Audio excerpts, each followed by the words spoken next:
Kapag safety officer daw, babaero. Diyos ko Lord. So, kalma lang ha. Sa tingin mo, ipapatol sa akin sa gantong itsura ko, no? Siguro ano lang yan, mga biruan lang yan kapag during break time, yung ganon. Ano, mga stereotype na joke lang yan, ano. So, siguro, karamihan ng ibang safety officer, isa dyang pinalad at nasasabing babaero kasi nga talagang may mga itsura, pero sa tulad namin na talagang hindi pinalad, stay lang kami, kalmado lang kami, no.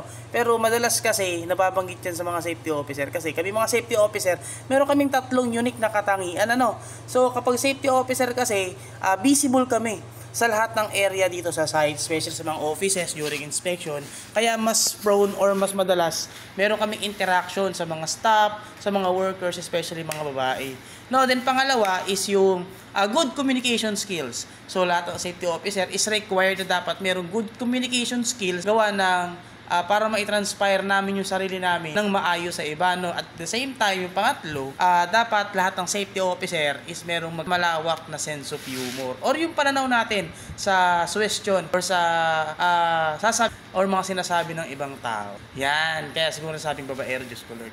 Ay nako, awa ng Diyos, wala nang papatol.